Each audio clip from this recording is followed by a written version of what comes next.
Oi, gente, aqui é o Fluxo Podcast. Estamos mais uma vez reunidos com Pepeto Carneiro, Ednan Baldeires e eu, Neto Costa, para mais uma conversa e alguma coisa, né? Boa que vai acontecer hoje com vai cortar depois? Muita coisa divertida, com certeza não. Da última vez não contou, não. Não, só ficou preto e branco e foi. Pô. Pepeto, quanto tempo, meu amigo, treina vôlei? O que te inspirou a treinar vôlei? E o porquê de ter seguido essa carreira?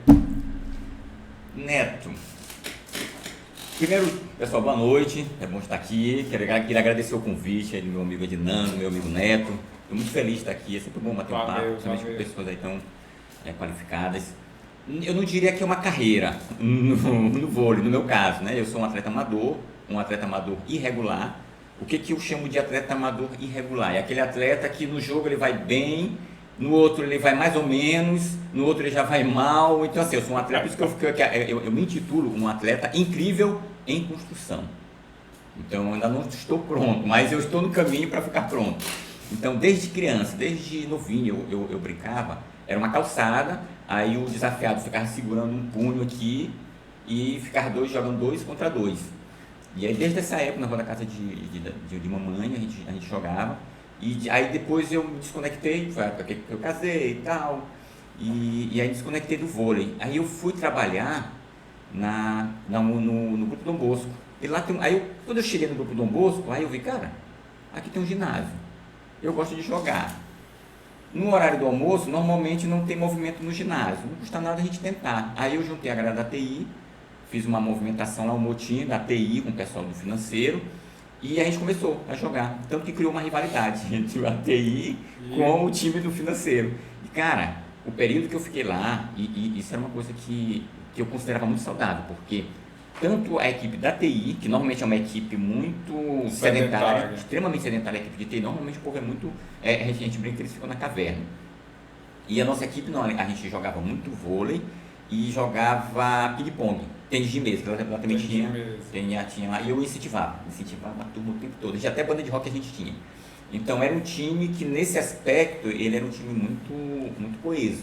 É até uma forma de tirar o estresse diário do trabalho, né? Exatamente, tira. Ele tem, inclusive, a atividade física, estudos recentes comprovam que a atividade física ela tem um efeito em relação a doenças mentais, como ansiedade, como depressão. O efeito é melhor do que os medicamentos, sem os efeitos colaterais. Então ele produz o efeito melhor, a serotonina. Estou lá em atividade física, a minha esposa, para tirar a carteira, tu conhece? Sim. Era para tirar a carteira, ela foi 3 vezes, mas ela dirigia bem. O que estava dificultando a situação dela? Era o nervosismo. Quando ela dirigia sozinha, ela estava tranquila. Se eu ficasse do lado, ela já era outro tipo era outra motorista, porque eu influenciava, ela ficava com medo ali, então sempre a esposa tem esse negócio com o marido, né? Uhum. E aí, então ela tinha essa dificuldade. Para tirar e para fazer no dia da prova, ela sempre tinha problema. Aí ela foi tomar um tal de triptofano, que vende aí na farmácia, normalmente ele vende as cápsulas do triptofano. E o triptofano, ele exatamente produz a serotonina.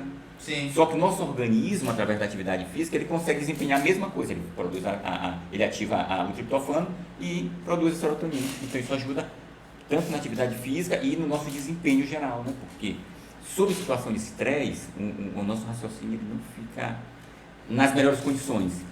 Ele não está em fluxo, né? Exato. É interessante isso, Pepeto, porque eu sou hipnoterapeuta e eu recebo muitos clientes. A gente não chama paciente, porque como eu sou muito mais de humanas, né? A gente não utiliza o termo paciente, né? Geralmente é mais para a área da saúde. Mas quando eu trabalho com clientes com ansiedade, transtornos de ansiedade, a gente sempre conversa, ele pergunta, né, geralmente os pacientes, eu estou tomando uma medicação, comecei, já tem 1 mês, mas eu não sinto o efeito. Ele disse, olha, segundo os estudos, né, é entre 45 e 90 dias para realmente você ficar bem estabilizado na medicação, né? Isso se você está tomando corretamente. Ainda tem isso. E tem isso, né? Então muitos assim me procuram porque já colocam a hipnoterapia como se fosse Jesus Cristo, né? Me salva que eu estou morrendo.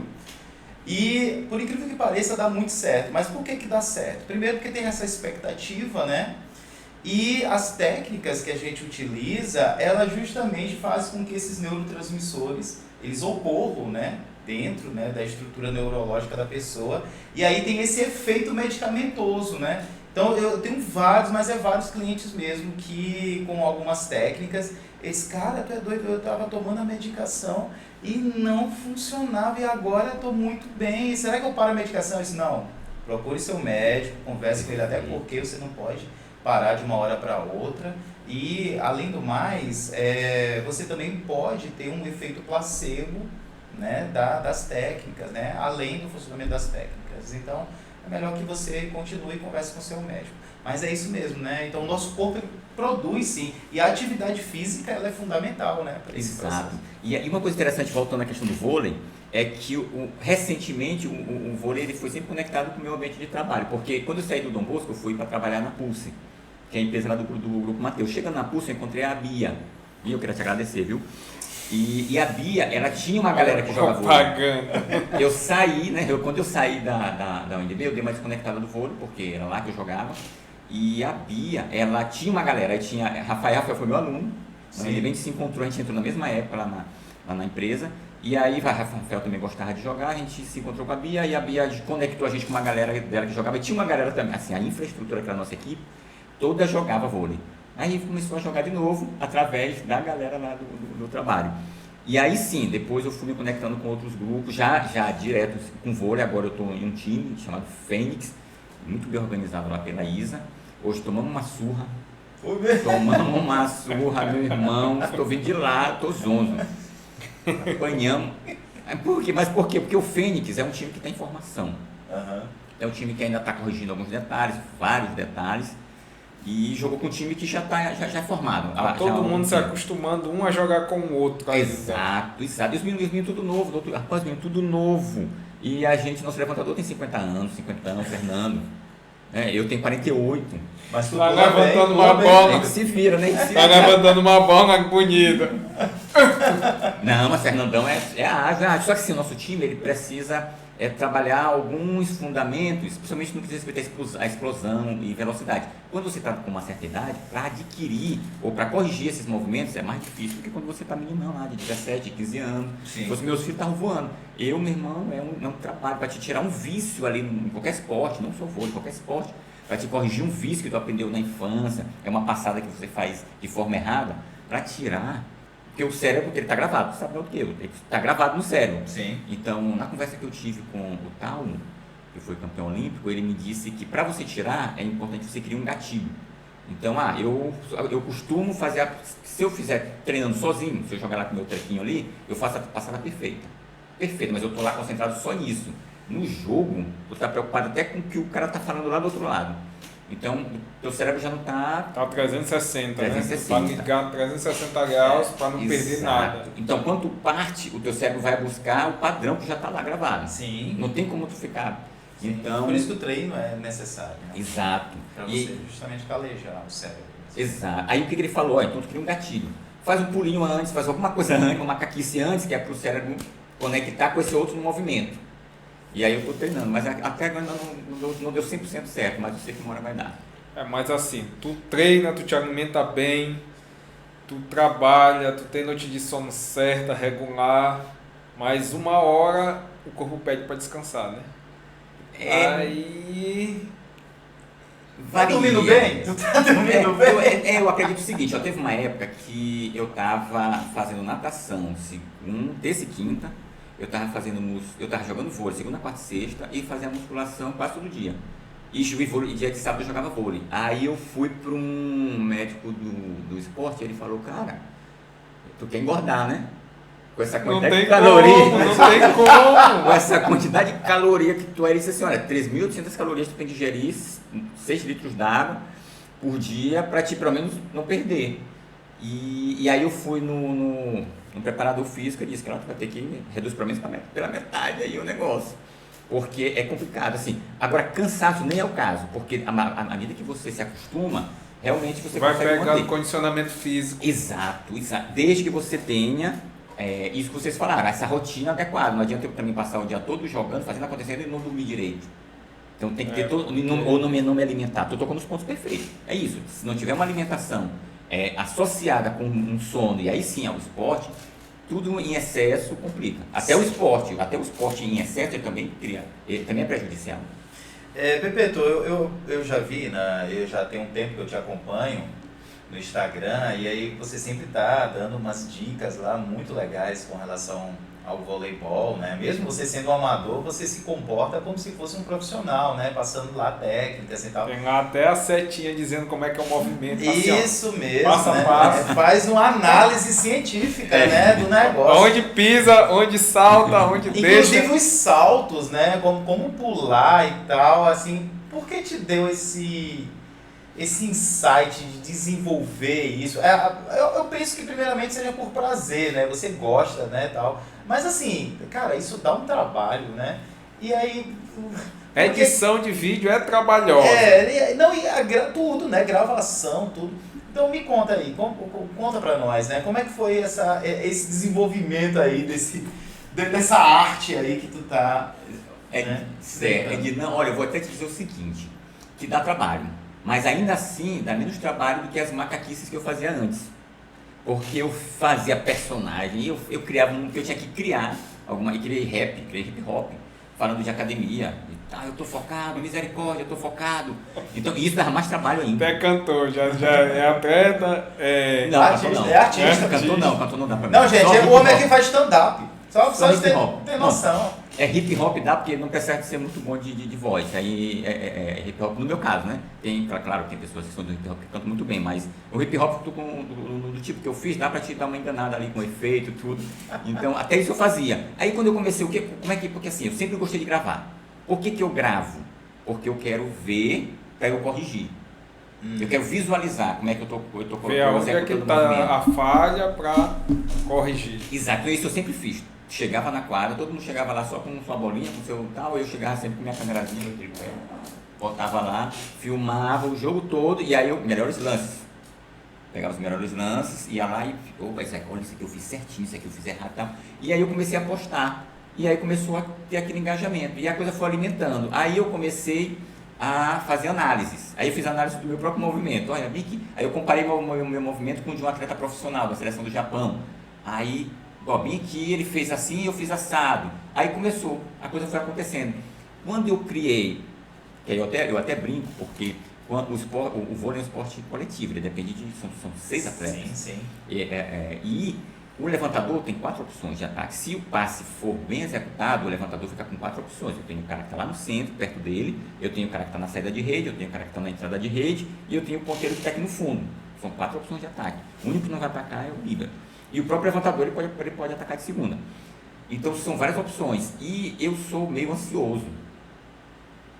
E entre 4 opções, nem sempre a bola vem para mim.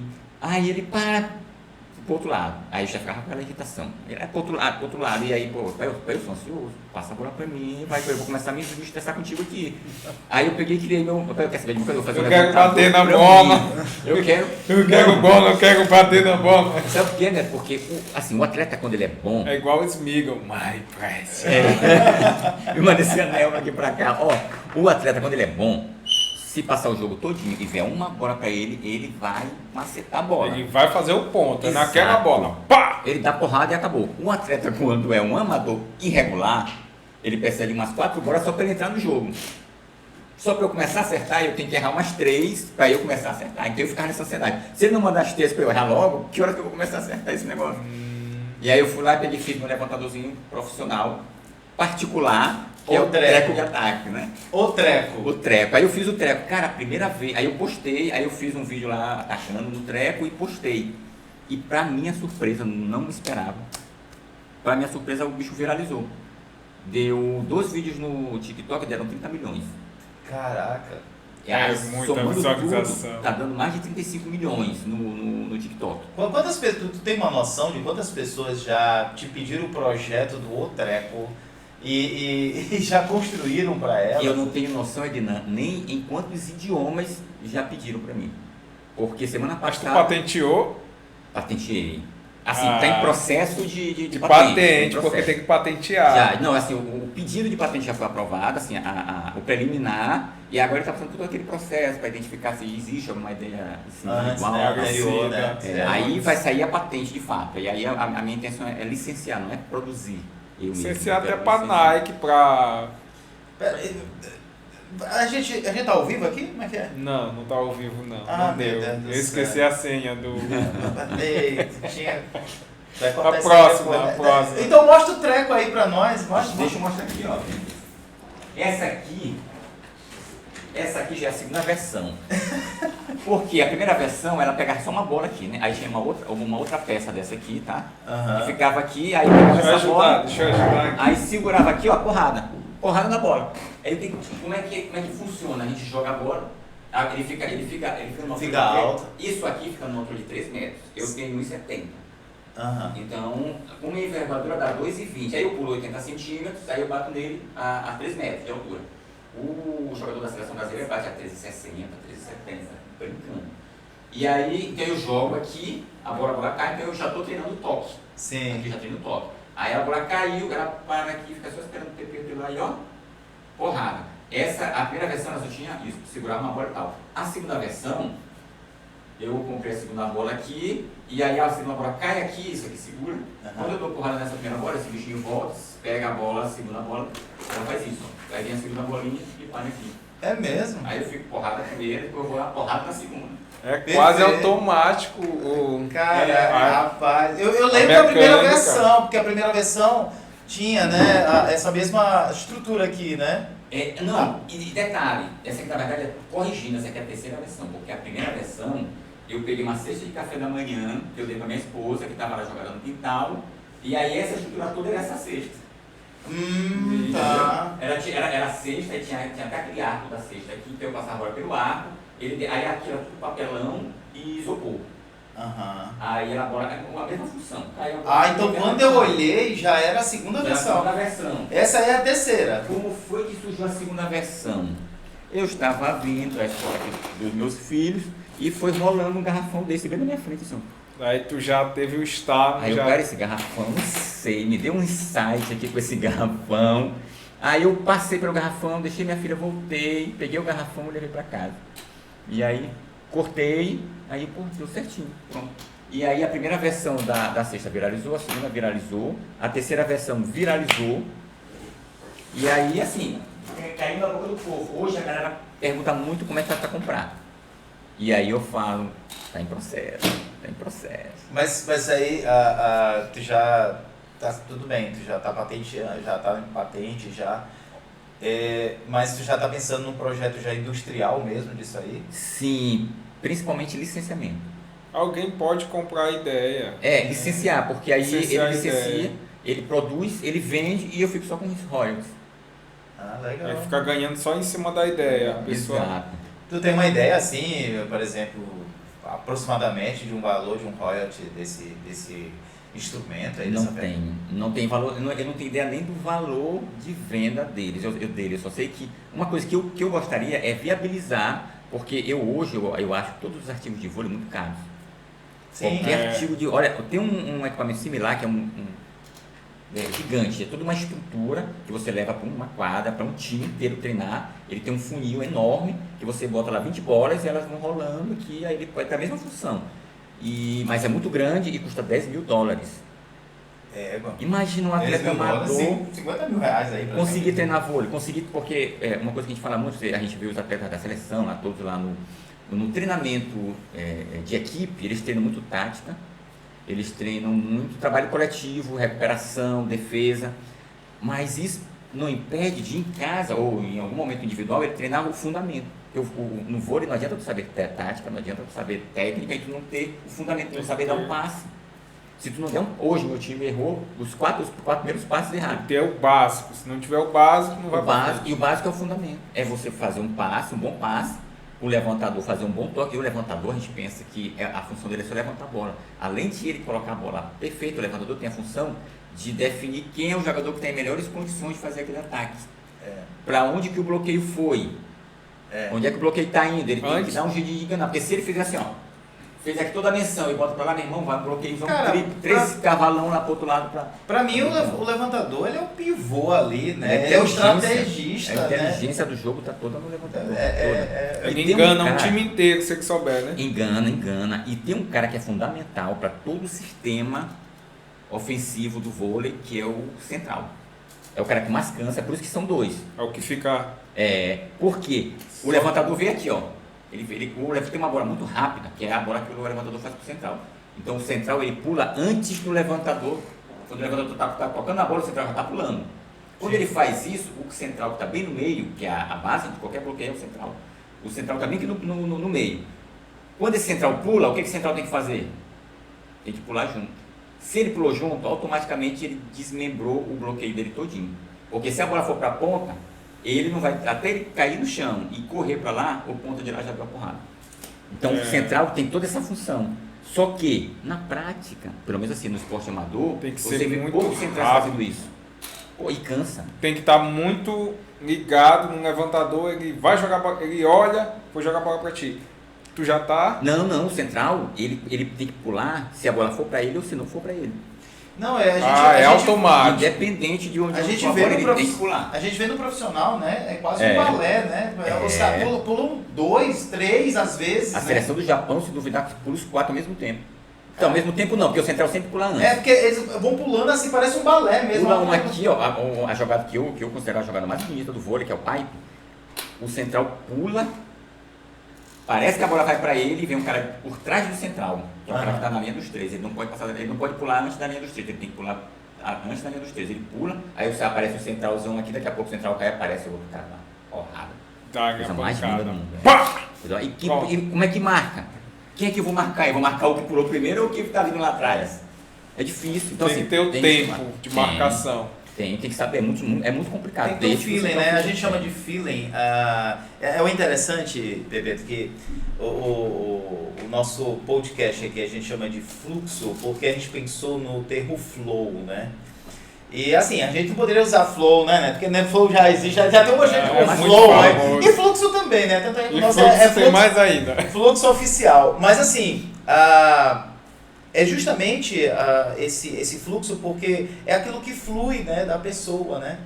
E o esporte como o vôlei, né? A gente vê que... Cara, eu acho ele muito distinto porque existe uma conexão ali, o time, né?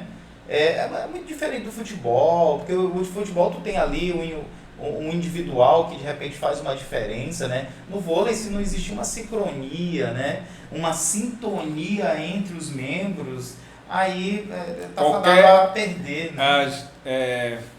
Qualquer desavença dentro do time já desanda. Por isso que o pessoal se abraça ali, como é que é? Cada ataque bem sucedido, e até mal sucedido também, né? Porque às vezes vale a intenção, né? Pô, cara, o ataque foi bom, mas aí deu errado, né? Mas assim, eles estão se abraçando e tal. Aquilo ali, existe um elemento psicológico? É exatamente isso, exatamente porque o vôlei, assim, futebol também, qualquer esporte tem o fator psicológico, mas o vôlei, como ele é um esporte muito além de os pontos somente no masculino. E, inclusive o feminino, pelo que eu fiquei sabendo, o feminino ele tem um apelo econômico, um apelo comercial melhor do que o masculino.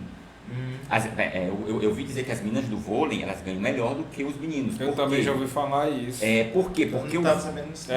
Porque o vôlei feminino ele é mais demorado, ele é mais harmonioso. Porque o masculino é assim, meu irmão. Deu passe, levantou porrada, acabou. O delas é mais, bateu, pá, defendeu, pá, levantou, bateu. Exato. O jogo é mais bonito. É mais disputado. O jogo é mais disputado. A altura da rede é diferente? Tá. O masculino é 2,43 e o feminino é 2,30 alguma coisa. É menor. Inclusive, isso é um problema para o misto. Porque quando você joga misto, você tem que jogar numa rede intermediária. Então fica alta para as meninas e baixa para os rapazes. Sim, entendi. Agora, isso que vocês estavam comentando é fundamental, porque o vôlei ele é muito psicológico. É muito, dependendo de como você interfira com o psicológico do outro time, e o ponto, aquela bola cravada, porque com aquele ponto que tu bate no bloqueio e vai para fora, ele tem um efeito. Aquela bola que passa, que tu dá uma cravada, que a bola faz barulho no chão do adversário, ela tem outro efeito. Aqui na gente diz assim, cara, os caras botaram foi pra quebrar. Pra quebrar. E quando isso acontece, eles chegaram foi pra triturar a gente, porque Exato. quando crava 2 de seguido, pá! Porrada. Pá! E o amigo E outra jogada fundamental, bloqueio.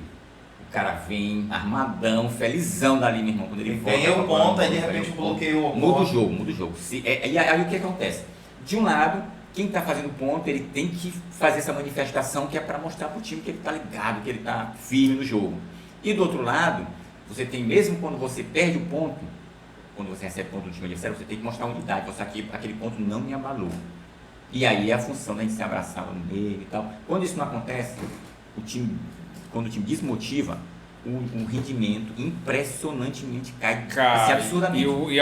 E sempre o líder do outro time sempre está de olho. Exato. Se tiver um treinador bom, ele olha ali, ele está observando. Cara, pode cair matando que eles estão... Esse fator psicológico é fundamental.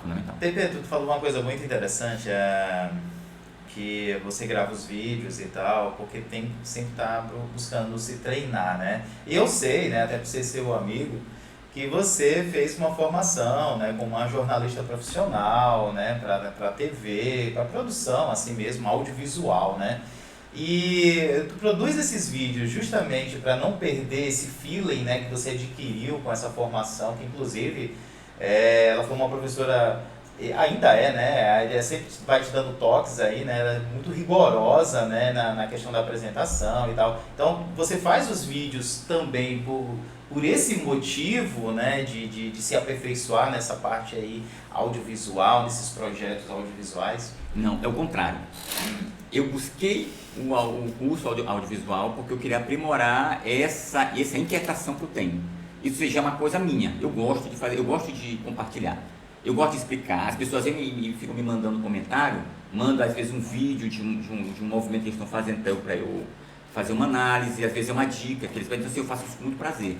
Então, eu sempre gostei. E qual é o meu foco? Pedro, tu gostaria, se tu fosse viver hoje, tu viveria de quê? Palestra.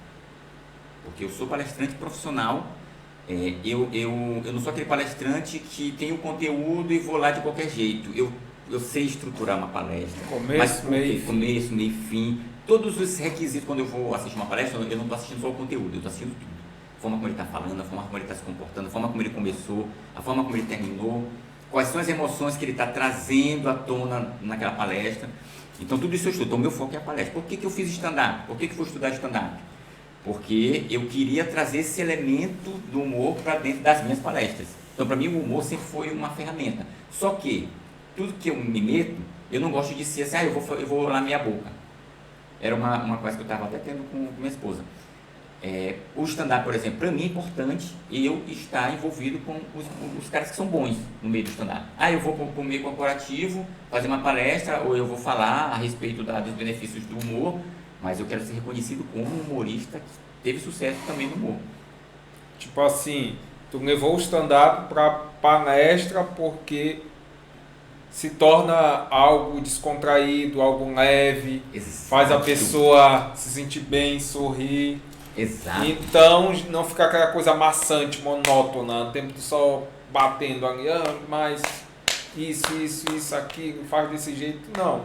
Exato. Tu pega, tu descontrai momentinhos, chama alguém, conversa, e então a pessoa não percebe, né, que está dentro de uma palestra. Exato. O riso ele tem um papel fundamental. Pronto, Edna, tu tocou nos neurotransmissores.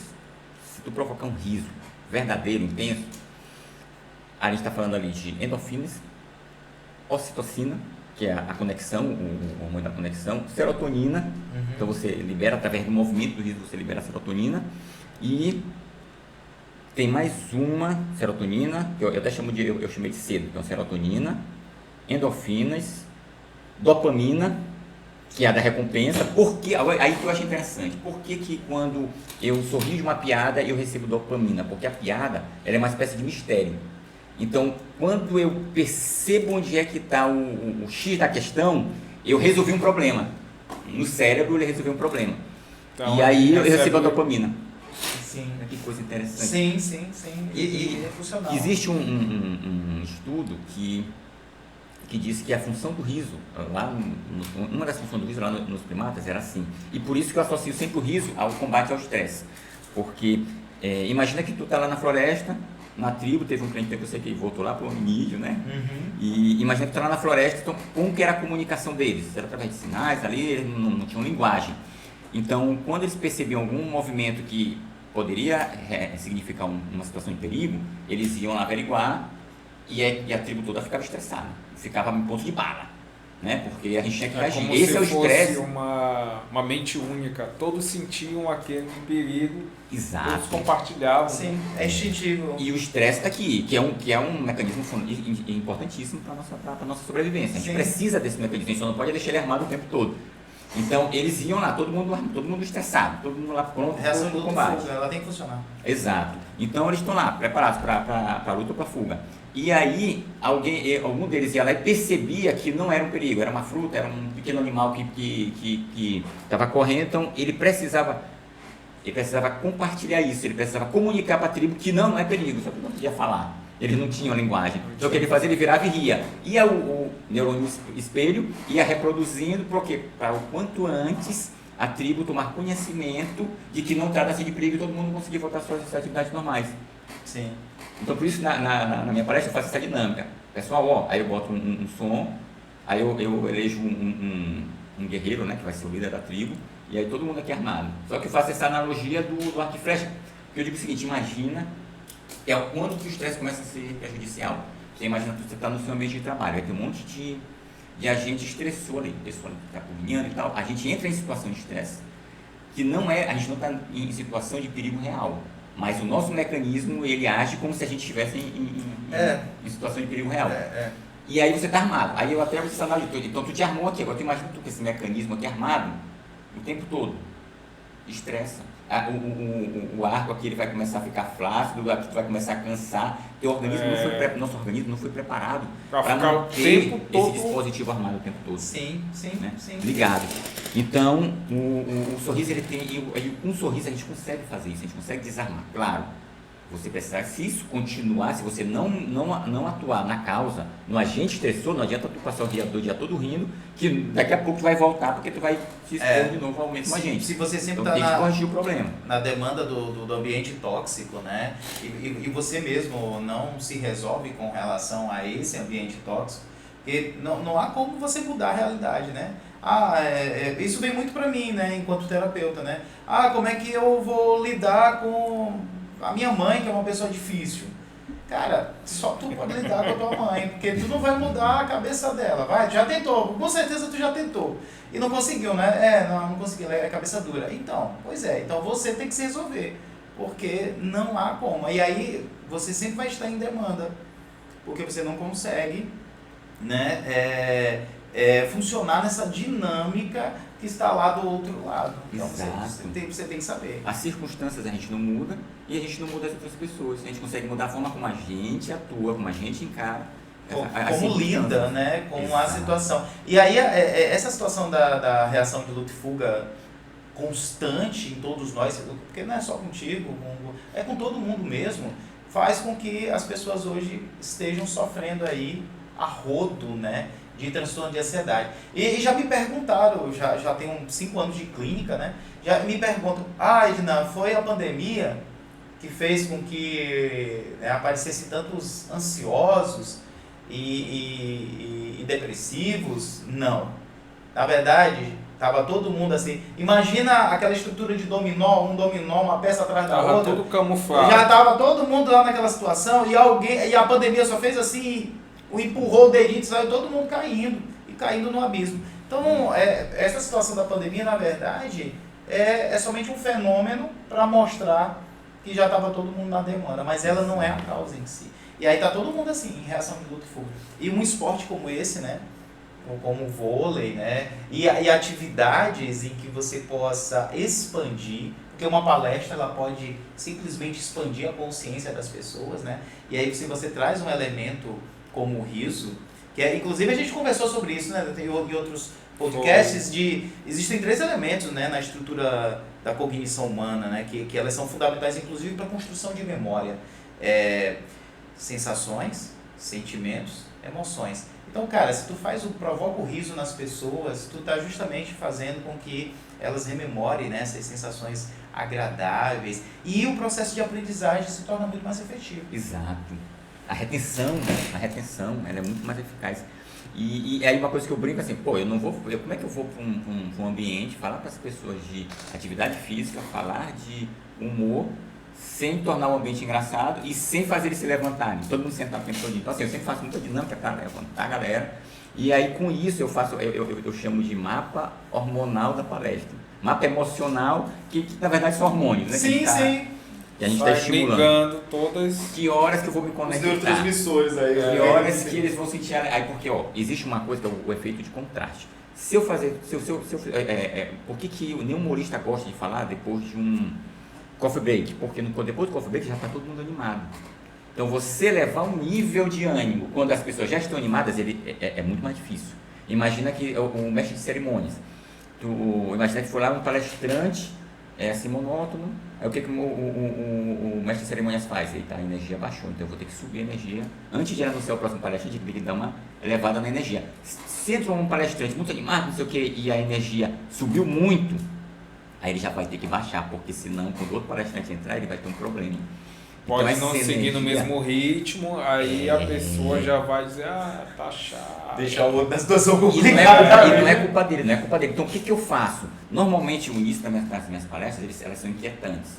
Para alguns de provocação, eu faço a galera ficar, meu Deus, será que é isso mesmo então que está acontecendo?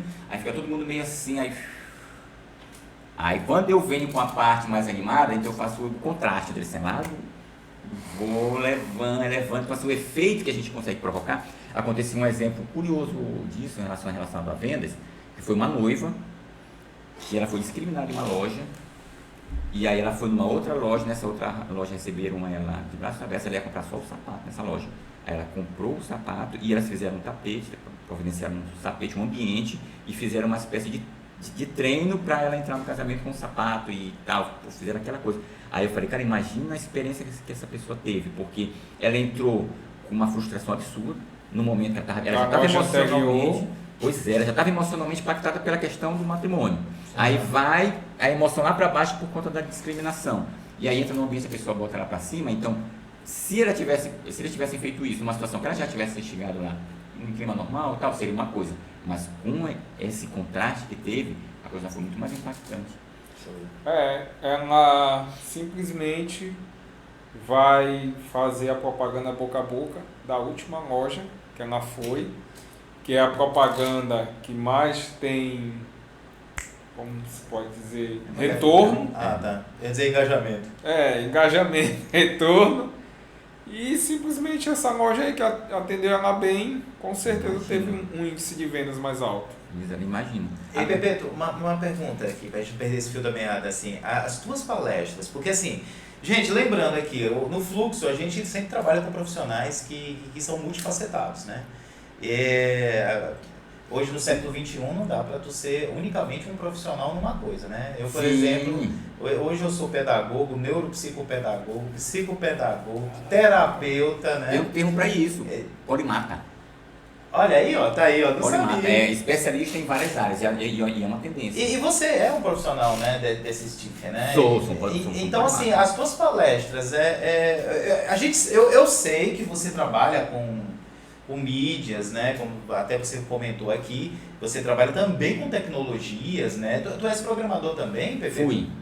Fui programador há 20 anos, eu construí um sistema RP inteiro, rodou em empresas grandes aqui, Potiguar, WO, São Brás, Nestlé.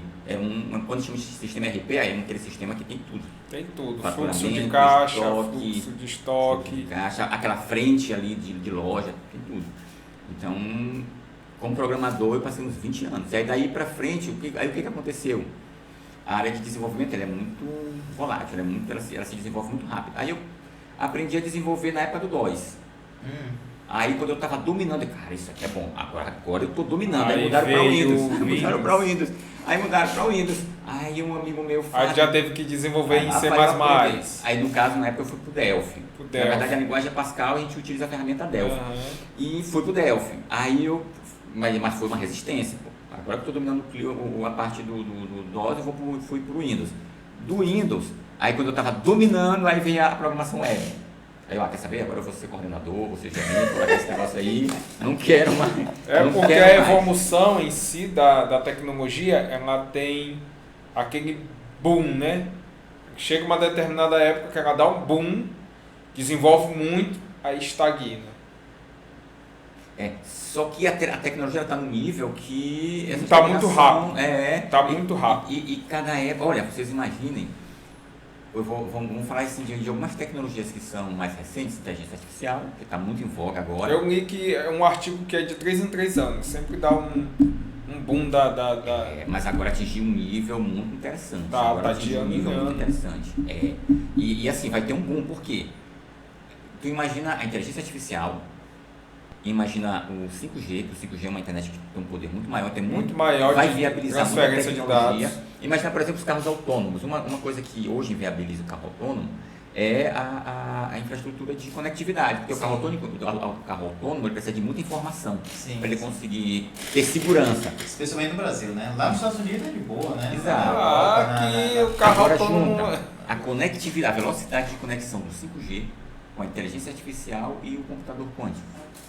Que a capacidade de processamento dele não tem nem como comparar com o computador comum. Mas o computador quântico já está no mercado, assim? Não. Porque as pesquisas ainda estão muito assim. Né? Mas o computador que a gente conhece hoje, ele também passou por esse processo. Sabe como é que foi construído o primeiro computador? No formato que a gente conhece, ele foi construído mecanicamente. Era uma geringonça mecânica. A base de remés? Não, a base de manivela. Era uma manivela que ia lá e fazia os cálculos. O Charles Babbage que construiu, ele concebeu o projeto. O projeto era tão moderno para a época que não teve viabilidade, a sociedade, assim, o mundo não tinha disponibilidade de elementos para conseguir construir o equipamento dele. E outra coisa, o equipamento dele, para ser viável, ele precisava ser eletrônico. E ele construiu, ele pensou de forma mecânica. Então, era isso aqui, manivela. Aí daí, para ele se transformar em alguma coisa eletrônica, veio o Alan Turing, na época da Segunda Guerra, e construiu um equipamento de computação que era específico. Então ele não era um computador, ele não era genérico. Ele só fazia cálculos, né? Ele só decifrava código. Vinha a comunicação lá dos alemães, dos japoneses, ele botava naquela máquina, porque a técnica já existia. Já existiam vários decifradores de código, só que eles faziam aqui, ó, na prancheta. Matemáticos. Ele conseguiu acelerar o processo em várias horas. Exato. E dizem que ele encurtou a guerra em pelo menos uns 2 anos e meio. Por conta dessa... Porque assim, ele conseguiu descobrir muita comunicação. Porque tinha uma máquina chamada Enigma, que era dos alemães, que todo dia, à meia-noite, ela resetava, eles refaziam o código dela todinho. Então a criptografia dela todo dia era refeita. E aí ele tinha que toda vez reconfigurar essa máquina dele. E o curioso foi como ele conseguiu decifrar a primeira vez. Porque tinha uma mensagem que sempre vinha, que era Heil Hitler. Aí essa frase ele pegou... Aí ele transformou, então peraí, essa frase eles estão mandando como? No lugar do H ele está mandando tal letra, no lugar do... Aí ele pegou uma parte do código e daí para frente a máquina foi. Só que ele não conseguiu decifrar tudo. Mas aí o que acontece? Isso era uma máquina específica, só cumpria aquela função. Daí para caminhar para o computador que a gente conhece hoje, teve um processo muito grande. Aí vieram as válvulas, que era um negócio gigantesco, queimava, e era um problema, era lenta. Imagina o tamanho da sala, imagina o calor que tinha na sala, aí foi que veio o transistor. Quando veio o transistor, aí ele compactou o computador todinho. Sim. Perfeito, cara. Olha aí, né? A gente começou no vôlei, né? Passou na história da computação. Passou pro stand-up, agora... Aí eu vou conectar de novo com a palestra. E tu falou a questão lá da TV. Por que eu fui dar aula? Na época que a gente se conheceu. Sim. Porque ele é professor também, tá, gente? Só de quebra, professor. Né? Aí o que aconteceu? Por que eu fui dar aula, Dinan? Porque eu tinha uma dificuldade em controlar o tempo. Aí como é que eu vou ser um palestrante se eu não consigo controlar o tempo? Aí tu tem um conteúdo, cara, quando a gente não tem assim aquele domínio, em 5 minutos você esgota um conteúdo assim. Aí tu fica, e agora eu vou falar o quê? Aí eu pensei, se eu for para a sala de aula, o professor dá aula todo dia, 2 vezes por semana, 3 vezes por semana, ele está o tempo todo em contato com aquilo ali, então ele vai aprender a usar esse conteúdo da forma, a administrar esse conteúdo da melhor maneira. Na minha tipo a tua primeira aula, Não, no teste. Na seleção, no processo seletivo. É a prova didática. A prova didática. Quantos minutos tu tem? Quantos minutos eu tenho? 20 minutos. Cara, em 13 minutos eu esgotei o assunto. E eu não tinha mais o que... Aí acabou. Não tinha mais o que falar. Professor, mas a aula acabou? Tá, meu filho, pode ir pra casa. A banca ficou me olhando, aí eu, não, é isso aí. Eu queria reprovar. Você reprovou, vai? Não, eu não reprovei. O que foi que me salvou? Passaram a mão na tua cabeça. Não. O que foi que me salvou? Sabe o que foi que me salvou? Sem nomes, por favor, de instituições, para não. Não, teve 2 pontos que me salvaram. O primeiro, que quem na verdade esse teste passou em primeiro lugar foi o professor Adriano. Que ele tinha mestrado e ele se saiu muito melhor na prova didática. Sim. Não foi só a questão do mestrado, ele realmente se saiu melhor na prova didática. Ele era calejado aí, né? A Adriana é uma fera. Mas o que me salvou? Eu surpreendi a banca. Todo mundo chegou lá com PowerPoint, eu cheguei lá com Prezi. Então a minha apresentação todinha era um resumo da aula, era só um resumo da aula. Tava lá um esquema da aula e aí eu dava um foco aqui, aí falava desse assunto, eu voltava, aí dava um foco aqui. Aí no final tinha uma bolinha preta aqui que eu dei um zoom dentro da bolinha. E dentro da bolinha saiu um vídeo. Aí o vídeo resumiu o assunto. Então eu usei alguns elementos que deram um start. Cara, esse cara tem um estilo de didática inovador. Sim. E foi, assim, para eles foi o que eles, um feedback que eles me deram, cara, tu ficou por conta da tua inovação. Porque tu foi o único que fez aquilo. Ninguém nem usou vídeo. Nenhum professor usou esse recurso didático, eu até hoje sou conhecido na UNB como o professor dos vídeos, e ninguém usou uma coisa assim, que prendesse, assim, que fosse diferente. Aí na época o Prezi estava começando a surgir, eu falei, usei o Prezi, aí foi o que me salvou. Cara, isso é muito legal, porque assim, hoje eu estou trabalhando no centro, agora é centro universitário, né, a Santa Terezinha, né? Sim. E aí eu sempre participo das bancas de professores lá, né? E como eu sou o pedagogo da instituição, eu sempre analiso essa parte, né, didática, né? E aí quando eu falo para os professores, olha, interpretem, utilizem vídeos, utilizem um slide limpo, com tópicos, né, fácil de inovar, usa o contraste, faça uma apresentação audiovisual que seja impactante, porque isso faz com que o indivíduo aprenda. Então, assim, dos nossos 5 sentidos, porque os 5 sentidos são canais de aprendizagem, né? Mas, assim, 3 são fundamentais: visão, audição e o tato, que ele está além aqui, nesse caso em questão. Como canal de aprendizagem, ele é a sinestesia, que é o tato mesclado à capacidade de equilíbrio, né? Então, tua habilidade de equilíbrio e também de percepção de espaço 3D, que não vem somente da visão, mas também da audição. Eu não sei se vocês já viram umas brincadeiras que tem aí dos orientais, que eles, meio que de cabra cega, né? Aquela brincadeira de cabra cega, que eles ficam vendados, com cinto, e eles pisando um franguinho. Um franguinho, você já viu? Não Cara, é muito engraçado. Então, eles tentam pisar sem fazer barulho, mas o bicho apita lá, porque é uma corneta, né? E aí o outro que tá com cinto, ele escuta e pá, dá uma cintada no cara, entendeu? Então aquilo é justamente um espaço ali, a percepção de espaço 3D, né? Som, percepção da sensação da pele, porque ó, a gente tá próximo, a gente sente o calor da outra pessoa. Então essa percepção é incrível. E aí se você, enquanto professor, estimula visão, audição, coloca uma atividade dinâmica, uma dinâmica de grupo, faz, inclusive numa palestra, cara, tu encanta as pessoas e faz com que o teu conteúdo, ele entre na cabeça da pessoa como se fosse, cara, sei lá, um punhal super afiado, né? Ele entra ali sem fazer dano nenhum. Exato. Né? Então, realmente é isso. Isso que tu falou na questão da orientação do vôlei, a gente treina, que a gente chama de propriocepção, que é essa questão do equilíbrio, do nosso corpo conseguir se equilibrar e ter essas dimensões do espaço, onde é que pode pisar, onde é que não sem pode. necessariamente estar vendo, né? Você sente, parece um sexto sentido, né? Porque se tu for, eu considero que no vôlei um dos movimentos mais complexos que tem é a passada de ataque, porque você precisa se preocupar, o levantador vai pegar a bola ali, ele vai mandar a bola para ti, tu tem que pegar essa bola no teu máximo, na tua altura máxima, porque eu não sou alto, eu sou extremamente baixo. Então tu tem que calcular a passada para pegar o impulso para bater exato. na bola, né? e eu tenho que executar a passada com precisão para eu conseguir chegar no meu máximo. Porque se eu não fizer a passada com precisão, eu não vou chegar no meu máximo. Então eu vou bater a bola mais baixo do que eu bateria. Aí às vezes a gente bate com a bola assim, aí a bola vai reta. A ponta do dedo abaixo. Então imagina a própria percepção que tem que ter ali, o equilíbrio, essa percepção toda, porque é uma passada esticada, não é um passo comum, é uma passada que tu estica lá e no final tu faz um movimentozinho aqui de freio que a gente chama para pegar esse impulso horizontal e transformar ele em impulso vertical. Sim. E tudo isso tu tem que pegar no tempo da bola e tem que fazer, tem que bater, a mão tem que bater da forma correta, e se tu bater com a mão tem que ter toda errada, a percepção espacial. É muita coisa ao mesmo tempo. Sim, não é como se você estivesse aprendendo a dirigir, né? Porque se você for pensar conscientemente, né, o processo de direção é muito complexo, né? Então, tu vai passar tem que estar prestando atenção aqui na direita, na esquerda, no centro, na tua frente. Assim, sentir o carro, que o carro está pedindo marcha ou não, dosar a embreagem. É audição, visão, é difícil demais, pô.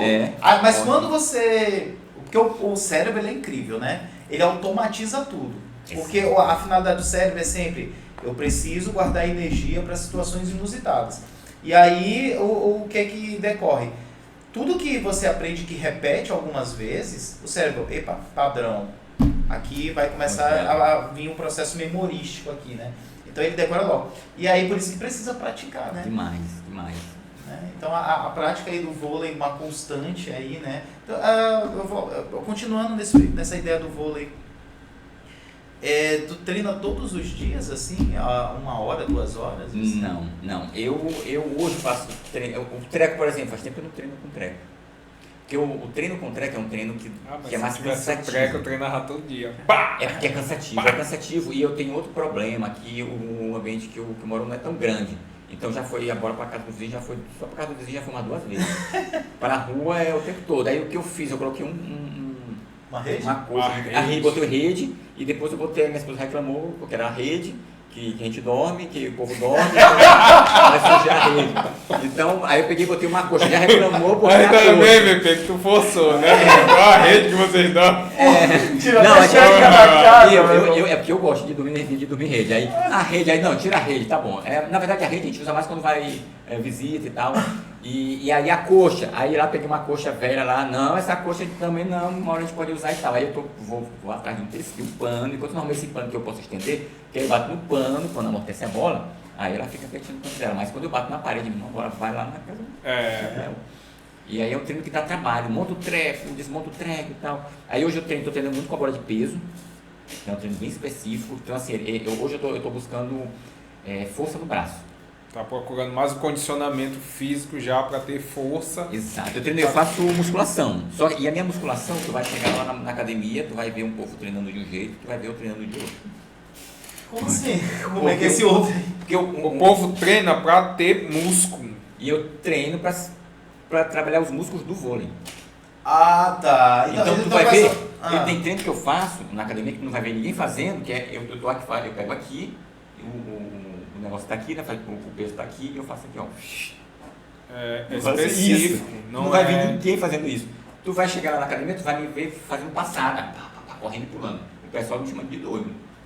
E eu pulando. Porque aí eu faço passada com aquele negócio que a gente bota na perna. Eu sei, o saco de areia, né? O jogador de futebol faz esses treinos. É isso, treino específico. Ele vem e ele chuta, só que ele tá com elástico. Mas assim, tu foi orientado por um profissional ou porque tu conhece o movimento e disse, não, alguns eu faço, eu crio, mas quando eu vou fazer a avaliação física, eu sempre digo, professora, por favor, eu quero treinos específicos para fortalecer os músculos do vôlei, tríceps.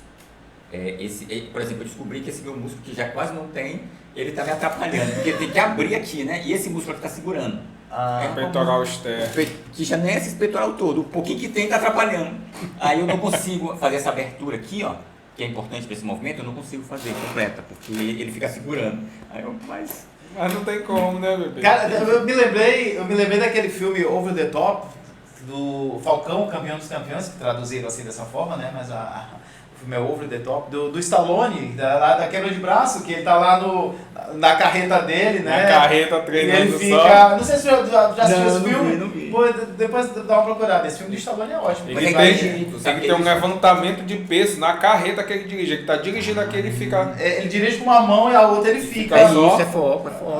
Eu sou muito assim. Então, hoje eu resumiria essas questões profissionais, eu resumiria a vôlei, a palestra e o meu trabalho de gestão de projetos. É isso. Então, tudo que eu faço, tu tá me vendo aula, tá me vendo dando aula, eu tô ali porque eu quero aprimorar minha palestra. Se tu tá me vendo fazendo stand-up, eu tô lá porque eu quero aprimorar minha palestra. Se tu tá vendo eu fazendo curso de TV, eu tô lá porque eu quero melhorar minha palestra. Se tu me vê fazendo curso de teatro, que eu também já fiz, é porque eu quero aprimorar minha palestra. Tudo com foco, tudo convergindo para um ponto só. Aí o fluxo aí, né? O fluxo. A musculação. Então eu não vou te dizer que eu não gostaria de ter mais 10 quilos de massa muscular, eu gostaria, mas eu prefiro fortalecer os. Por exemplo, esse problema que eu falei para vocês, se eu fortalecer, se eu puxar mais o músculo da costa, ele vai melhorar esse equilíbrio aqui. Joelho. Sabe uma coisa que é muito problema no joelho? É enfraquecimento do músculo aqui, do músculo posterior. Então o que o povo faz? Como o quadríceps ele aparece todo dividido, bonitão aqui na frente, ele maceta o músculozão gigante aqui na frente e de trás, a panturrilha dessa finura. E aí o joelho lá no meio, um forçando para cá e o outro fraco. Então tem que ter esse equilíbrio.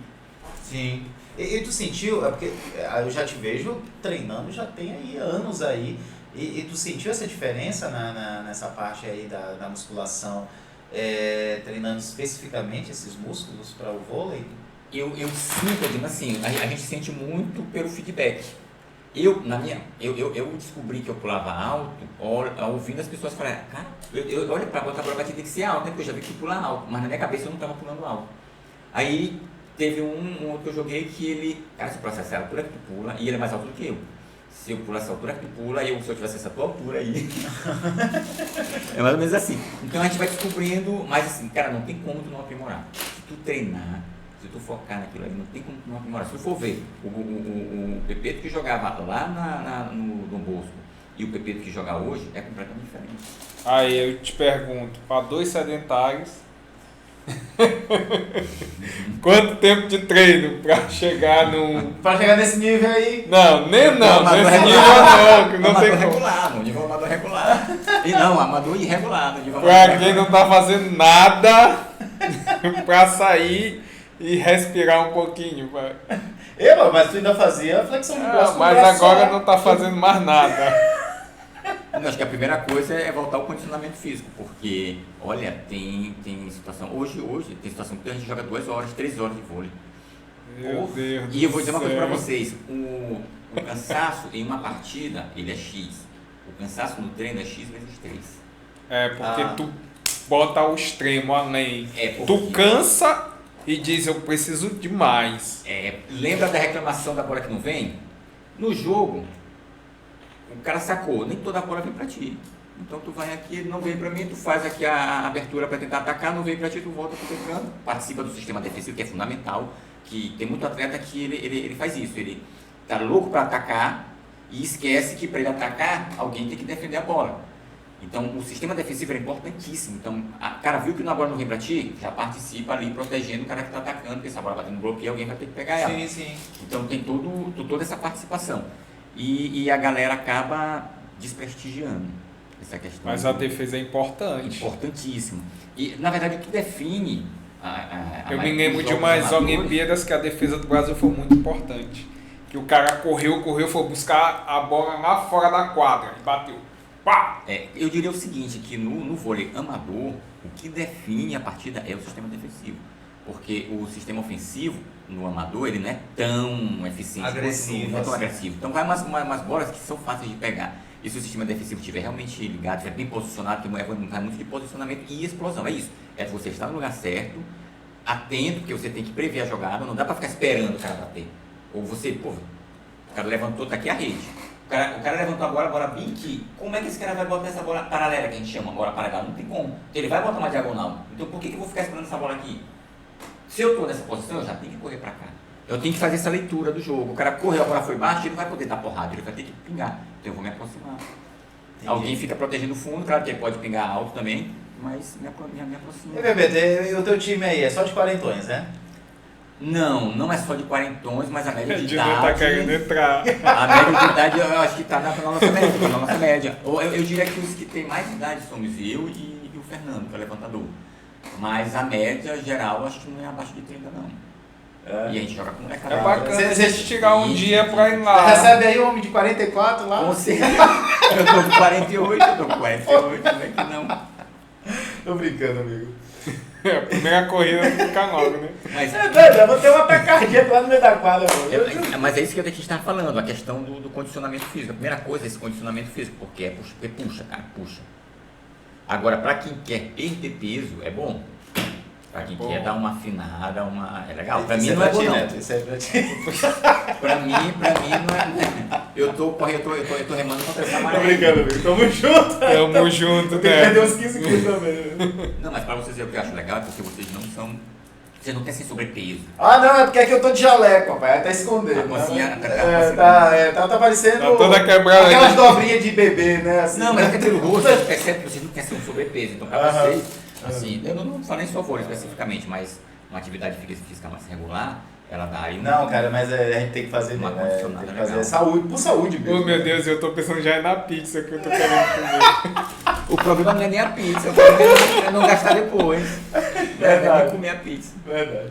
Agora teve já que tu falou a questão da pizza, teve um estudo que o cientista fez, que ele pegou 3 atletas, aí colocou eles para comerem só, tem tipo uma panqueca que eles usam lá no Estado, tem um outro nome, que eles comeram só de vegetal. Aliás, um comeu de vegetal e 2 comeram de frango frito. Porque lá tem um negócio lá de frango frito que eles adoram. Sim, e aí sim. ele fez o negócio, colocou numa aí ele pegou o sangue deles, escolheu, colocou numa centrífuga, aí mostrou o sangue dos 3. Dos 2 que comeram frango frito tava turvo, só gordura, e do outro tava limpo. O sangue dele comendo o mesmo negocinho, só que com vegetais.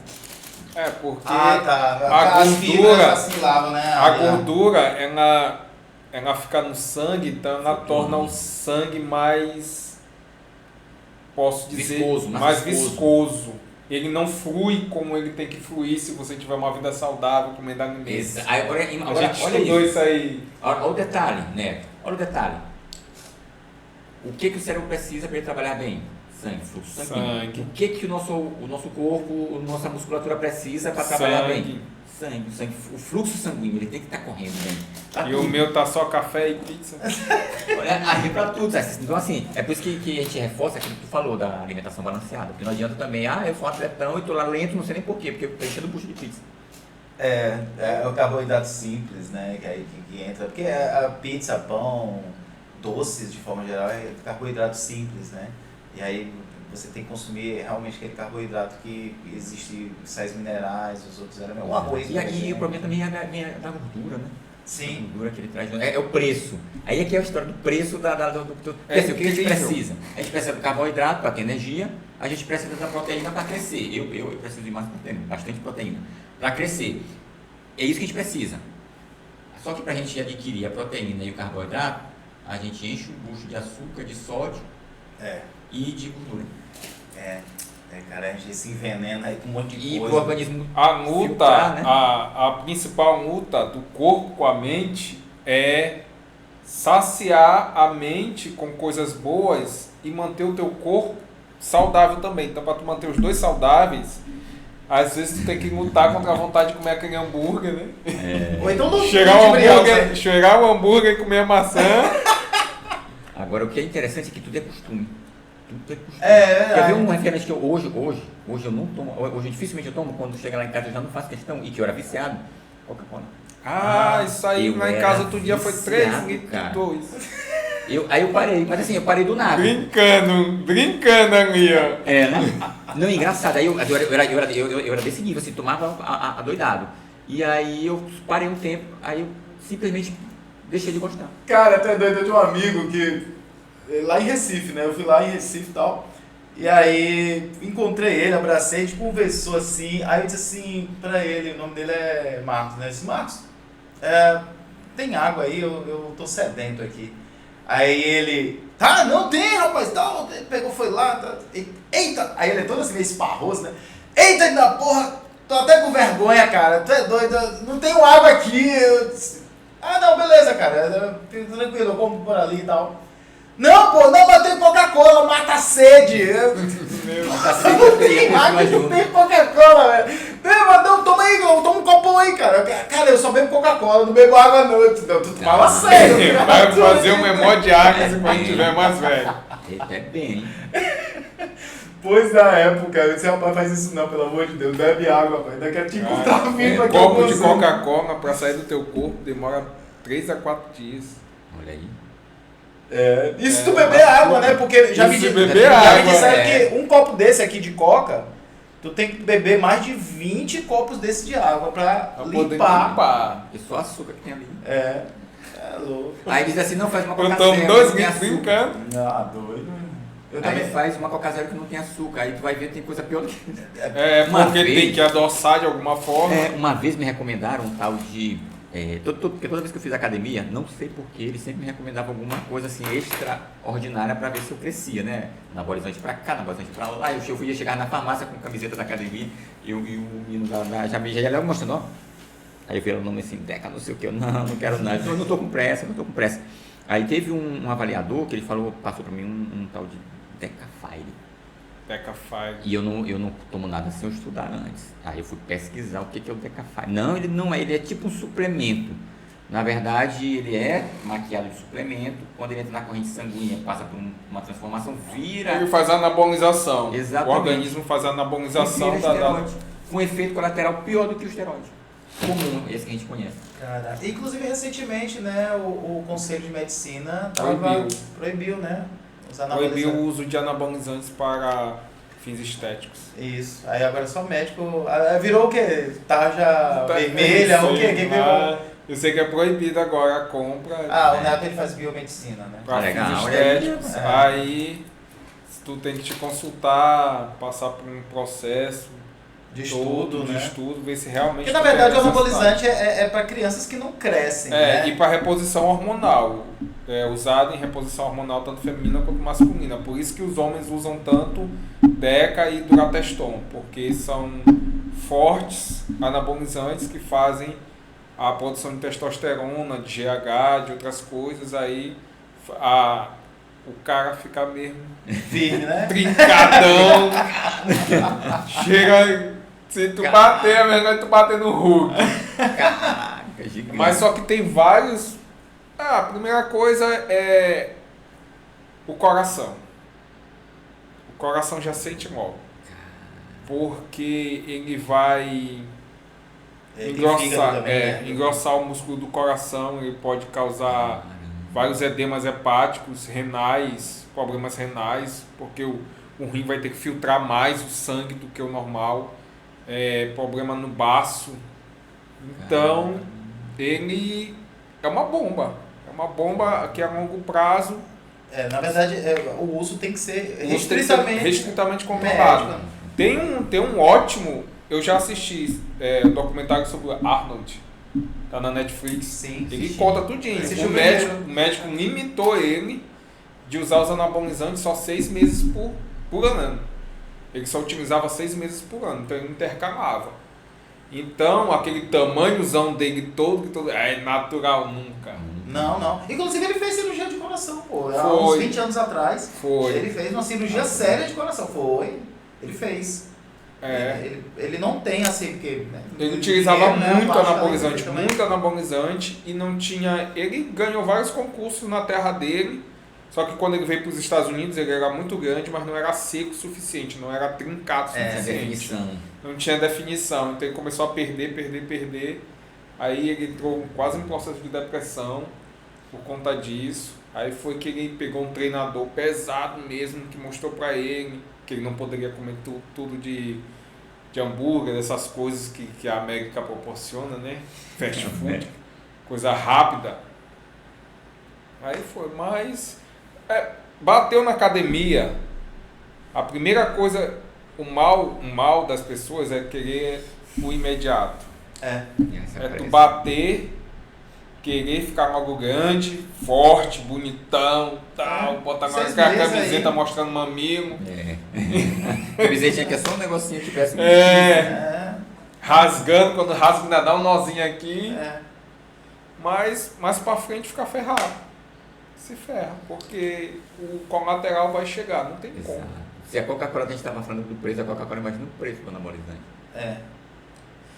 Neto, então a gente já tem 1 hora aí de... Já, passou rápido. Vamos sintetizar aí os pontos, assim como a gente fez nos outros vídeos, né? Eu pedi pro Pepeto aí sintetizar Os benefícios do esporte pra mente, pro corpo. e essa relação, né? Eu ia dizer multidimensional, eu tô meio na vibe dos filmes da DC e da Marvel. Como é que tu consegue alinhar a vida de stand-up, vida de professor, vida de atleta amador e barra, mais alguma Palestrante coisa. também. Palestrante. É porque assim, quando a gente fala, professor, como eu estou só em pós-graduação, tu dá uma aula aqui, outra daqui a 2 meses, então assim, é bem tranquilo. Hoje o que mais me consome mesmo é o trabalho de gestão de projetos e o vôlei. Antes de tu continuar, o que exatamente faz um gestor de projetos? O gestor de projetos, ele tem 2 vertentes. Tem o tradicionalzão, que ele entende a necessidade daquele projeto. Quando a gente fala de projeto de tecnologia, então eu vou dissecar aquela necessidade, porque o usuário ele vai te explicar o que ele precisa. Tu tem que transformar aquilo ali em artefatos tecnológicos. Aí tu vai dissecar aquilo ali, fazer um planejamento, e tu vai pensar nesse planejamento do início até o fim. A gestão de projetos tradicional, ela pensa nisso. Então, eu tenho que saber que dia que eu começo e eu tenho que saber que dia que eu termino. Só que para a tecnologia, descobriu-se que essa metodologia não era tão aderente. Por quê? Para ti, imagina que tu vai construir uma casa. Aí tu constrói o projeto da casa. Para mudar o projeto de uma casa não é tão simples. Então, normalmente as pessoas não ficam mudando toda hora, principalmente a estrutura da casa. Sistema não. Todo mundo acha que para mudar um sistema é a coisa mais simples do mundo. Então, lá no meio do sistema, no meio da construção do sistema, o pessoal começava a ficar mexendo em requisitos. Eu quero para tu mudar esse layout aqui, eu quero mudar como é que tu cadastra. Tira isso daqui, esse botão aqui ficou bonitinho, mas eu queria que tu botasse lá não sei para onde. Essa função aqui não está legal. Então descobriu-se que era mais interessante, que era uma metodologia mais dinâmica. Aí criou-se o ágil. Como é que é o ágil? Você planeja 15 dias. Eu não vou planejar mais do que isso, porque eu sei que vai mudar. Então ele absorve as mudanças mais naturalmente. Ele foi pensado muito nesse sentido. No tradicional a gente faz muita documentação, a gente faz um cronograma. Imagina, de hoje até o final do ano. Pum, aí mudou uma data bem aqui, pá, aí vou ter que mexer no cronograma todinho. No ágil não, são 15 dias, tá aqui, tá feita, mesmo que a gente chama de sprint. Tá aqui minha sprintzinha. Passou os 15 dias, eu vou pensar na próxima. Não quer dizer que eu não mexa, mas eu evito mexer. Pô, são só 15 dias. Nem esses 15 dias do que a gente respeite, então a gente evita. Mas os requisitos, as demandas, elas são todas dinâmicas. Eu não tenho também essa preocupação de deixar a coisa tão congelada. Tem que ter um limite, dependendo de como isso funciona. Mas o papel do gestor de projetos, no tradicional, é muito isso: construir o cronograma, pensar nos riscos que estão envolvidos com aquele projeto. Sim. Aí eu tenho um profissional que ele é excelente, mas ele falta muito. Então tem que ter um plano B para caso ele falte. Simplesmente diz que falta. Eu vou faltar. Ou nem diz. Nem diz. Simplesmente falta. Eu já tive equipe que eu tinha um profissional que era assim, tu botava ele se ele estivesse dentro do cliente, ele era uma metralhadora, o cara trabalhava assim, absurdo, o cara era fantástico. Só que acontecia de a gente, vamos numa pizzaria, aí eu pedi, a gente comia uma pizza, eu tomava uma Fanta laranja, ele tomava 6 long neck. 2 semanas sem trabalhar. Porra. Tá digerindo a E o cara, assim, o cara é espetacular, tanto que aqui... Tipo, esse caboclo não tinha metabolismo pra... Ele hibernou, foi? Ele tava meio hibernado, mas assim, o que era curioso é que apesar disso, normalmente a gente mantinha ele no time, porque ele chegava na semana que ele entrava, aí ele passou 2 semanas sem vir. Na semana que ele entrava, ele fazia o trabalho que essa galera que a gente botou nessas 2 semanas não tinha feito. Ele ia lá e matava pau. Mas como gerente de projeto, eu tenho que estar preparado para isso. Eu tenho que avaliar. Se ele faltar, primeiro, qual é a probabilidade dele faltar? Grande, se ele for pra pizzaria. Essa probabilidade ela pode mudar, né? De acordo com o comportamento dele ali depois no final. Então, tinha dia que eu pegava ele lá na empresa que a gente estava, já levava direto para casa, pum, e não era garantido. Então, assim, eu tinha que estar preparado para isso. Beleza, qual é a probabilidade? Eu tinha que trabalhar na probabilidade dele faltar. E caso ele faltasse, eu tinha que trabalhar em cima do impacto que ia causar caso ele faltasse. Caramba. Como é que eu vou minimizar esse impacto? Eu vou parar o projeto todinho agora? Vou passar 2 semanas com o projeto parado? Não posso. Vale tudo isso, comunicação, uma coisa extremamente importante para um gerente de Então, projeto. tu controlava tanto o projeto de funcionamento humano, que é uma área mesmo de gestão de projetos que a gente chama de recursos humanos, quanto o gestor de projeto ele elabora o projeto e executa, no caso, né? Ou ele recebe o controla. projeto de terceiro? Não, ele elabora. Ele participa do planejamento do projeto zero. inteiro. Do zero. Ele participa do planejamento integral, ele tem que participar. E ele é o responsável de fazer com que aquilo aconteça. Aí quando fala assim, executa, quem executa na verdade são a equipe do projeto. É a equipe. Ele administra essa equipe. Mas fulano de tal sumiu. Eu vou ter que achar. Eu vou ter que arrumar outro. Porque alguém tem que fazer isso aqui. Não tem outro. Eu vou ter que comunicar o cliente que vai atrasar o projeto. Cara, o chato é que isso suja, né, tua imagem enquanto profissional, porque ela impõe uma equipe, a empresa né? toda, a empresa toda. Mas isso é só uma das circunstâncias. É só uma das circunstâncias. Tem também a falha de algoritmo, tipo, algo não dá certo dentro do algoritmo ali que vocês estão projetando. Errado, um código código errado que foi mal feito. Aí aqui deu tudo certo até determinada parte, mas quando chega do meio pro fim, já dá um bug que tu não consegue e vai ter que bater cabeça, o pessoal vai ter que voltar. E aí é que entrou o ágil. Por quê? Uma coisa é tu descobrir um problema no sistema. Imaginar o tradicionalzão. O tradicionalzão tu faz o planejamento, tu começa a executar, tu começa a construir o sistema. Aí, quando tu vai entregar o sistema, imagina que tu começa a descobrir um monte de defeitos, tu vai ter que corrigir os defeitos todos naquele momento. Sim. O ágil não, eu fiz 15 dias, construí o sistema. Existe uma premissa do ágil, que é essa interação entre a equipe de desenvolvimento e o usuário. Tem que ter uma comunicação muito mais fluida. Então, ele desenvolveu, eu já boto logo na mão do usuário para ele ver como é que está ficando. Se ele perceber que tem alguma coisa errada, ele já detecta bem ali. Então, o projeto ele já vai sendo modelado e corrigido enquanto ele vai sendo construído no ágil. E só que aí os papéis eles já são um pouco diferentes, porque não tem o papel do gerente de projetos no ágil. Existe o papel do Scrum Master, que é o cara responsável em fazer com que a dinâmica da gestão ágil funcione. Eu tenho que ter uma reunião diária de 15 minutos. Não adianta eu querer dar sermão numa reunião diária. A reunião diária tem outra função. Agora deixa eu te perguntar, a tua empresa funciona estilo Apple, que é separado, cada um faz uma parte e ninguém sabe de nada, ou estilo Microsoft, onde todos sabem o que todos estão fazendo e juntam aquilo para ver o funcionamento? É difícil até falar com vocês assim, tua empresa...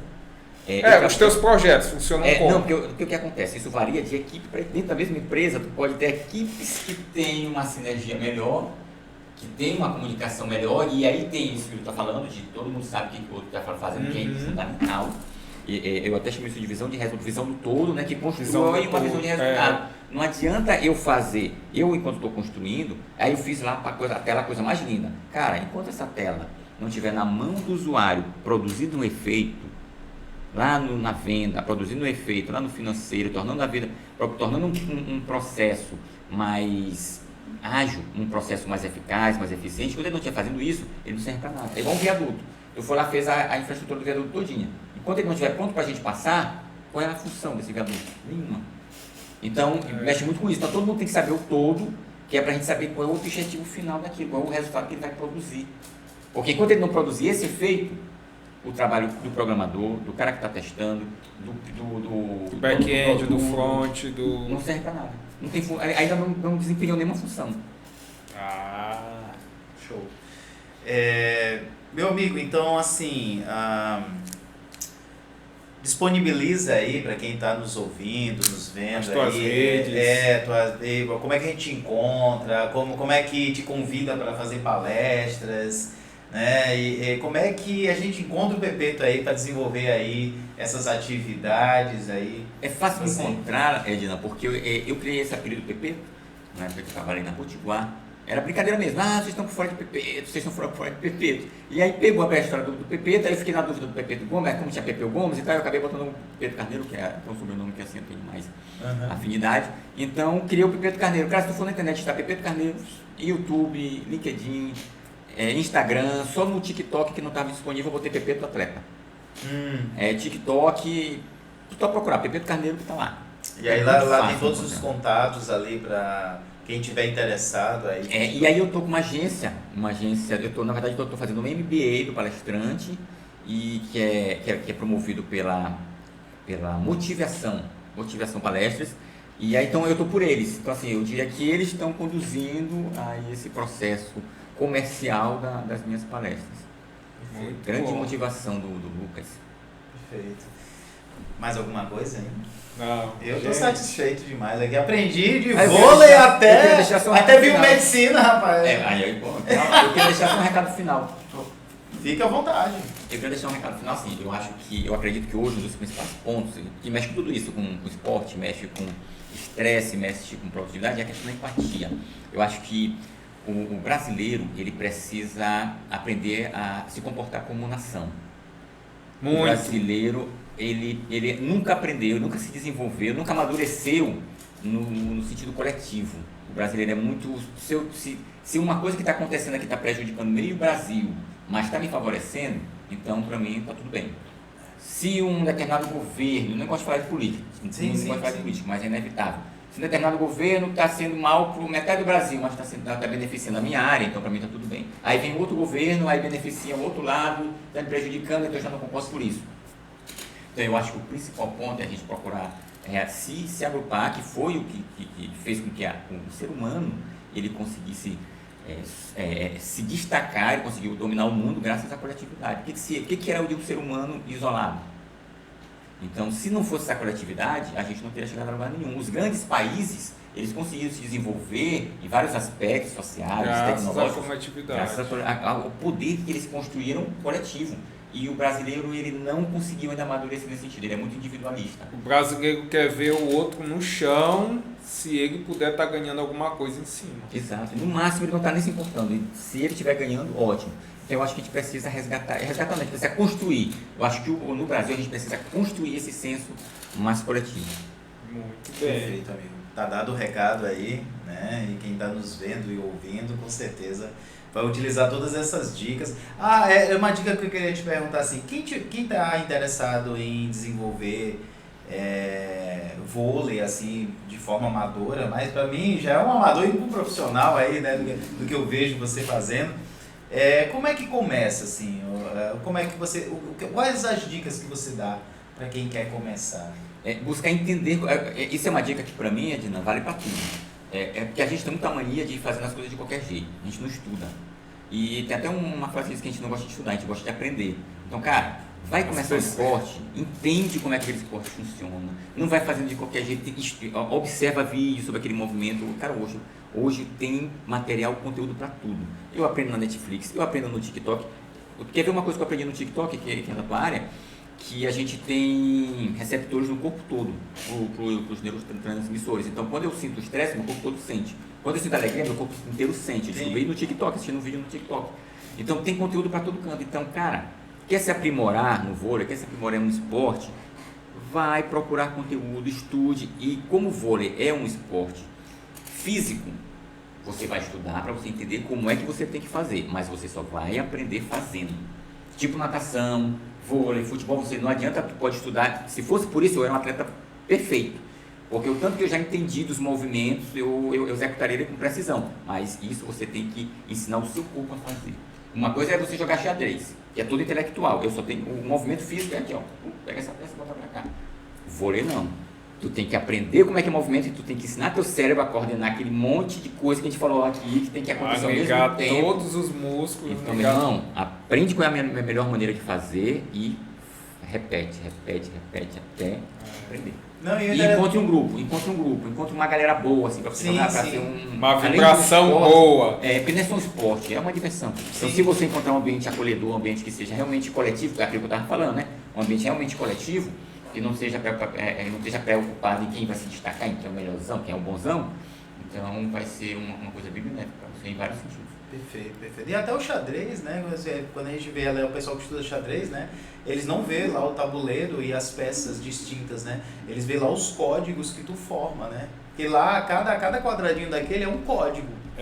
Né? E se você for pegar um livro de enxadristas, eles vão mostrar justamente jogada tal, código tal, para tal, não sei o quê. E quem joga profissionalmente tem que jogar pelo código. Eles explicam, até os games de luta, tá? Os games de luta, o pessoal conta os frames. O enquadramento do personagem para dar o soco. Tem 12 enquadramentos, aí tu conta, aí tu mensura. Peraí, pra eu lidar com esse golpe, eu vou dar um soquinho leve porque é só 3 enquadramentos. Entendeu? Então tu quebra o enquadramento do outro golpe. Então até isso, cara, o povo hoje... Isso que tu falou é muito interessante, porque, cara, a gente às vezes tem uma coisa que é a vaidade. A gente acha que sabe tudo. Por exemplo, PowerPoint, eu conheço, cara, se tu me disser fazer qualquer coisa no PowerPoint eu sei fazer, mas se tu me disser. Agora, o fato de eu saber PowerPoint, foi uma coisa que eu aprendi nesse MBA, eu aprendi a fazer um slide muito melhor do que eu sabia antes, mas eu podia me achar, porque eu faço slide desde a minha graduação, que eu fiz em 2003, então eu podia me achar que eu vou aprender num curso desse de slide de PowerPoint. Só que quando a gente fala em apresentação, saber mexer no PowerPoint é o de menos. O que você precisa saber é composição de imagem. Como é que eu faço uma movimentação fluida, que pareça natural, que pareça orgânica. Isso é que é importante. Só que a gente acha que, porque eu domino o PowerPoint, eu sei colocar um quadrinho, eu sei fazer uma animação, eu sou bambam no PowerPoint. Então tem que ter essa humildade para entender que em todo momento, em qualquer circunstância, você sempre tem muito mais a aprender do que você sabe. Sim, perfeito. É isso mesmo.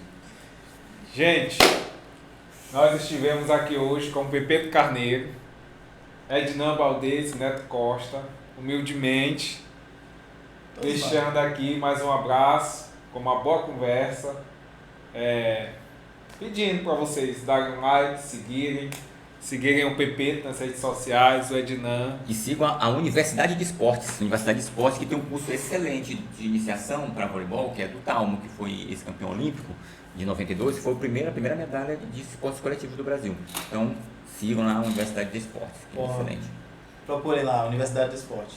Universidade de Esporte, né? Universidade de Esportes. De Esportes. Pois fica o nosso abraço. Até a próxima. Valeu, gente. Tchau. Até lá. Acabou. Perfeito. Pô, Pepeto, ficou top demais, cara. Cara, bom demais, viu? Bom demais de ter por aqui. Falando nisso, pô, e aquele teu projeto, Tu ainda tá com o canal lá das tuas entrevistas? Não, eu fiz naquela época, eu fiz assim, tipo uma temporada. Aí deu uma